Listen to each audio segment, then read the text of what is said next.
या रब्बी लकल हम्दु कमा यंबग़ी लिजलाली वजहिक व अज़ीम सुल्तानिक। अल्हम्दुलिल्लाह नहमदुहु व नुसल्ली अला रसूलिहिल करीम। अल्लाह ताला का बहुत शुक्र और एहसान है।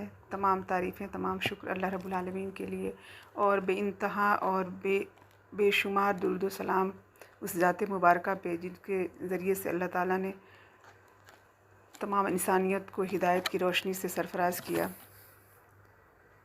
कि जो मोहम्मद से वफ़ा तो हम तेरे हैं, ये दुनिया चीज़ है क्या, लौहो कलम तेरे हैं। तर्जुमा है उस आयत का, ये मफ़हूम इसके अंदर वो उस आयत के अंदर जो मफ़हूम है वो इसके अंदर वही बात कही गई है जो अल्लाह ताला ने फ़रमाया है आले इमरान की आयत नंबर 31। कुल इन कुंतुम तुहिब्बूनल्लाह फत्तबिऊनी युहब्बिबकुमुल्लाह व यगफिर लकुम ज़ुनूबकुम वल्लाहु गफूरुर रहीम। कह दीजिए कि अगर तुम्हारा दावा है कि तुम्हें अल्लाह से मोहब्बत है तो मेरी पैरवी करो, इत्तबा करो, यानी रसूल की, नबी सल्लल्लाहु अलैहि वसल्लम की, तो अल्लाह तुमसे मोहब्बत करेगा और तुम्हारे गुनाहों को बख्श देगा क्योंकि वो गफूरुर रहीम है।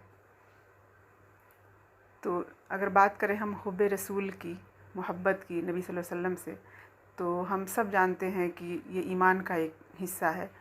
अगर नबी से मोहब्बत नहीं है तो फिर ईमान का दावा ही झूठा है, ईमान ही खोखला है, ईमान काबिल कबूल ही नहीं है। लेकिन मोहब्बत के तकाज़े क्या हैं और हम वो वफ़ाएँ किस तरह से करते हैं।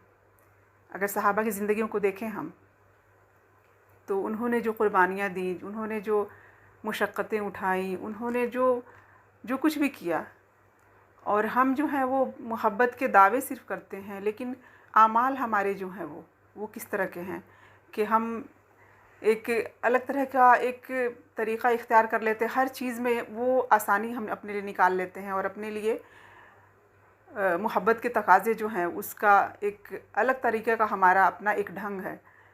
जैसे अगर देखें कि शाबान में जो हलवा और बहुत कुछ चीज़ें जो बनाई जाती हैं, की जाती हैं, तो उसमें भी कहानी क्या जोड़ी गई है कि नबी सल्लल्लाहु अलैहि वसल्लम के दंदान मुबारक शहीद हुए थे तो वो हलवा बनाया गया था, तो उस वजह से हम भी हलवा बनाते हैं।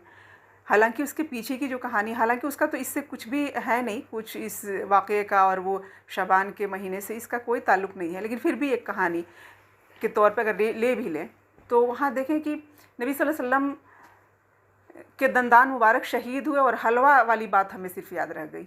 हमारी वफ़ा बस ऐसी ही है कि हम बस हलवा खाएंगे, मोहब्बत के नाम पे हलवा बनाएंगे और खाएंगे।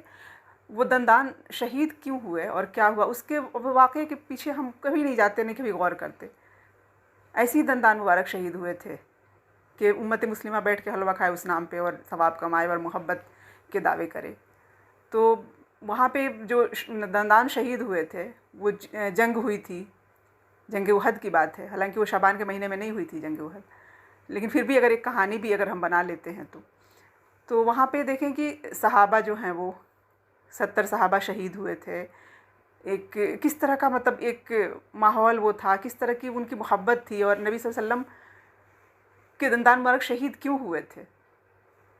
कलमा ला इलाहा इल्लल्लाह की तबलीग करते हुए, उसको पहुंचाने की वजह से, उसके लिए ही तो ये जंग हुई थी ना। और हम क्या करते हैं फिर, और आगे देखें कि अब दावे करते हैं पूरे साल हम कुछ करें ना करें, और नबी सल्लल्लाहु अलैहि वसल्लम की विलादत की तारीख़ 12 रबीउल अव्वल को हम जो एक हमने कहा है कि ये है तो ये वफ़ात का दिन। असल में नबी सल्लल्लाहु अलैहि वसल्लम की पैदाइश का जो डेट है उसमें इख्तलाफ है, 9 रबीउल अव्वल है या 12 रबीउल अव्वल है। वो दिन जो था पीर का दिन था और रबीउल अव्वल का महीना, ये तो इसमें किसी को इख्तलाफ नहीं, कोई दो राय नहीं है।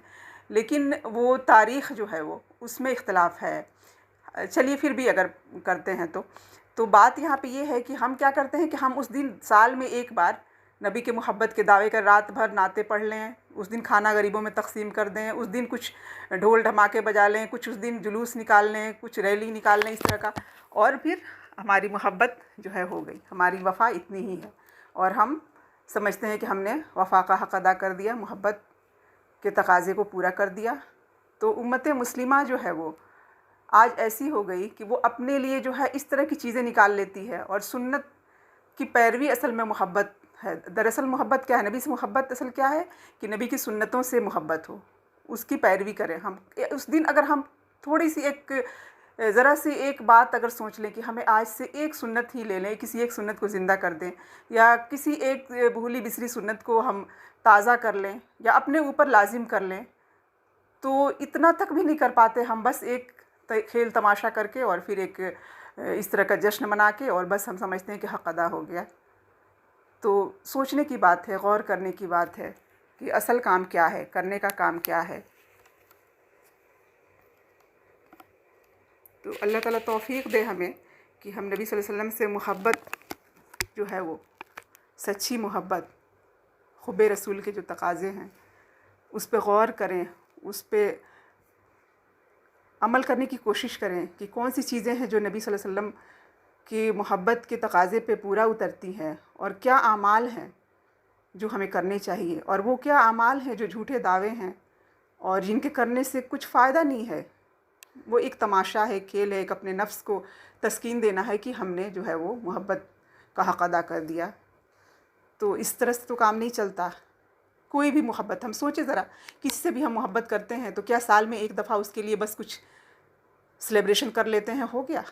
कोई एक माँ जब अपने बच्चे से मोहब्बत करती है तो 24/7 वो जो है उसके लिए कुर्बानियाँ देती है, उसकी मोहब्बत में क्या कुछ करती है, सब कुछ निछावर करती है। और नबी से मोहब्बत का तो ये हाल है कि वो हर एक शख्स से, अल्लाह के बाद जो है वो मखलूक में से कोई भी उनसे ज़्यादा महबूब ना हो, ये तकाज़ा है इस मोहब्बत का, और तब जाके ईमान मुकम्मल होता है। तो बहुत ज़्यादा इसमें गौर करने की ज़रूरत है, बहुत सोचने की ज़रूरत है, इस्लाह की ज़रूरत है, अपना मुहासबा की ज़रूरत है। अल्लाह ताला तौफ़ीक़ दे हमें। और दूसरी बात एक ये कि हम जब तक सीरत को नहीं पढ़ेंगे और समझेंगे नहीं, उस शख्सियत को जानेंगे नहीं, रहमत लिल आलमीन के बारे में हम गौर व फ़िक्र नहीं करेंगे, पढ़ेंगे नहीं, पढ़ाएंगे, बताएंगे नहीं, तो फिर हमारा जो है वो उनके बारे में जब हम पहचानते ही नहीं, जिनको जानते ही नहीं, फिर मोहब्बत किस तरह से। तो जानने के लिए हमें ज़रूरी है कि सीरत को पढ़ें, पढ़ाएं। कम से कम एक चीज़ इस रबीउल अव्वल में हम सोच लें कि इंशाअल्लाह ताला हम सीरत को पढ़ना शुरू कर देंगे। ख़ुद पढ़ें, दूसरों तक पहुँचाएँ इंशाअल्लाह ताला। अल्लाह तौफ़ीक़ दे हम सबसे और कबूल करे, और हमें अल्लाह ताला अपनी इस्लाह की और दूसरों की इस्लाह की करने की जो है वो अल्लाह ताला हमें तौफ़ीक़ दे। आमीन। व आखिरु दावाना अल्हम्दुलिल्लाहि रब्बिल आलमीन। अस्सलामु अलैकुम व रहमतुल्लाहि व बरकातुहू।